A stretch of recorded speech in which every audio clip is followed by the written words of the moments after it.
Snapper! How the fuck are ya? Rob and I just got back from breakthrough number 2. We spent 26 hours learning this weekend.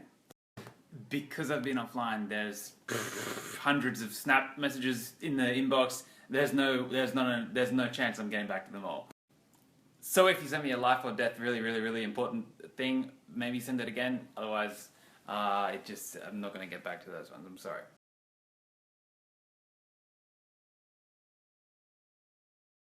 Snapper! We're doing question of the day now, but bloody, I don't know what number we're up to. We're doing question of the day today. There was a heap that come in the weekend. I didn't check them because I wasn't looking. So if you send a good one, send it again. If you could pin me down for 5 minutes and have me fully explain the answer to any single question in the whole entire universe, what would the question be? I'll choose the best one. Hopefully it. Robin's trying to molest me.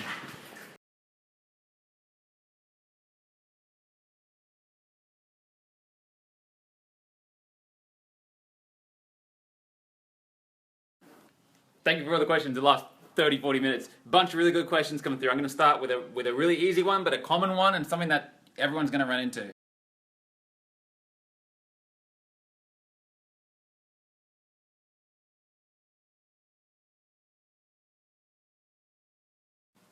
El Mexicano 77 asks, why do people pick material things instead of spending their money on other things that are more important? When you're on your financial quest, when you're on your financial mission, you're going to run into this question a lot. A lot of people coming at you with, you should buy this, or spend your money here, or don't spend your money there. A lot of values projections. You should do this, you shouldn't do that, you shouldn't spend your money there because that means X, Y, Z in their belief system, right? Here's the thing. You're going to spend your money on what you value the most. Everyone will spend their money on what they value the most, and that's governed by what they perceive to be most missing. If someone's on their deathbed and they need to buy a $100,000 surgery or treatment or something to save their life, their health will be the thing that's most missing.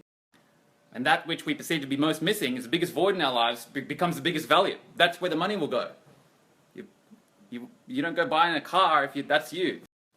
If you perceive to have a void of knowledge, not much knowledge, and you really want to fill it up, you want to get the knowledge, you'll spend your money on education. Go to college, you go to seminars, boot camps, courses.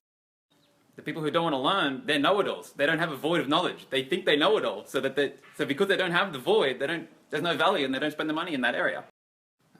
The chicks, and the guys, but the chicks and the guys who think they have a void of not enough clothes to wear and not enough cosmetics to make themselves look better, they'll spend the money there. Whatever you perceive to be the most missing thing in your life, that's where your money will go. If you perceive your mum or your dad are broke as fuck and you have a void of guilt there, you'll fill it up. But however someone spends their money is fingerprint specific to them. It's their values and their voids driving how they spend their money. There's no better or worse. There's no moral high ground. Unless you've subordinated to an authority who told you there was.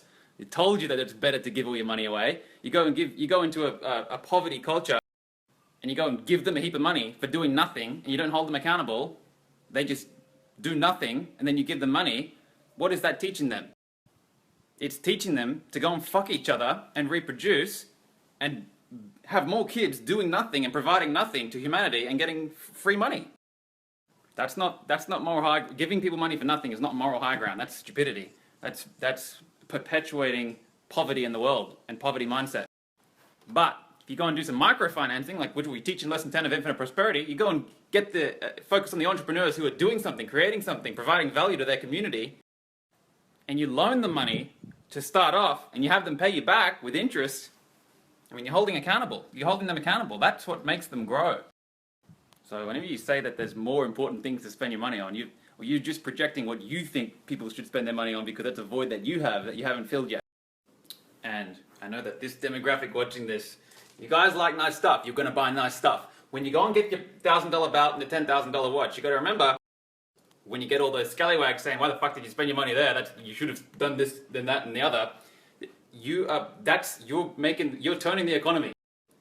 You're paying artists, you're paying manufacturers, you're paying delivery trucks, you're paying air, you're paying transport, you're paying taxes, you're paying the shop, you're paying the lady who works at the shop. You're paying the guy who works in the toll booth at the bloody car park where you go to park the car to go and buy the thing. You're paying insurance companies, marketing agencies, engineers. You're paying a lot of individual people. They're all individuals. They're individual human beings doing something that they love, doing something that they're trained in and skilled at. You're paying, when you go and buy something materialistic, you're paying them. Nothing to judge about that. There is nothing to judge about anyone doing anything. You do a breakthrough, you hang out with John DeMartini or a mentor who's grounded in universal knowledge, they know what the fuck they're talking about, there's no judgment. There's nothing that you can do that you can really judge. That's what we keep learning when we keep doing this stuff.